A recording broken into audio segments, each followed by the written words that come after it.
So ito na po yung ating pinahakot na buhangin kahapon. So kakakalat na natin. Yan. Kaya pa po eh.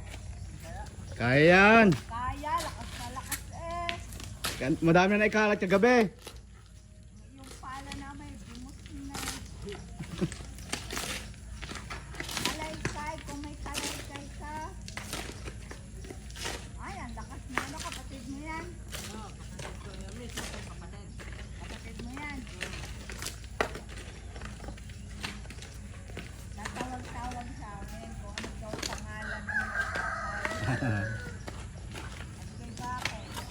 Kakalat mo yung mukha.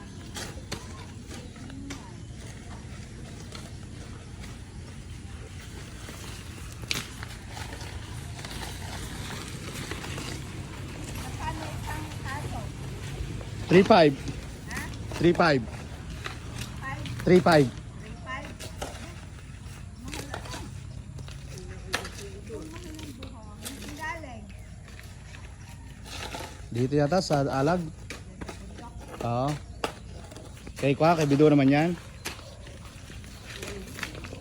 Mas makakamura daw yung ganyan pag yakisa lang sa maliliit. Sabi ng kuya yung maliit ay 2.5. Tapos mga 2 o 3 maliit. Yan.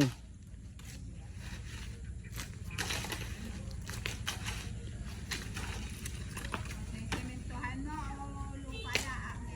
Ganyan lang yan. Ako simintuhan, baka balang araw may magtayo din ng bahay. Sa ila gastos. Ayaw mo. Alam mo, may magbahay pa din yung isa. Ay, ilang bahay pa to, 2 bahay pa to. Ang lote kay Ner. Oo. Ang iyong may bahay. Yan, pag ganyan, mula sa bahay. Kay Yare. Oo. Yan. Maganda nga yun tayo lahat ay papagayaw ng aming sungke. Ari lang ay tayo ng bahay ng magandang kurte. Oo, isa tinura, maganda din. Well, ala ay may tatsulok din doon sa dulo. Meron din? Lapyas din. Ba, taga-tapyas? Well, at sulok na yun. Papagayaw ng style eh.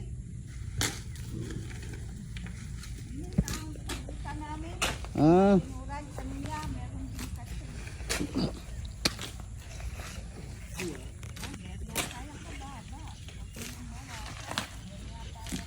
yan. Po ay laging baha. Oo, ganda yan. Pa dito. Tuwang-tuwang maglalaro. Kaya lang nakakanda pa. Laki ng bato. Nakakanda pa yung pag-volleyball.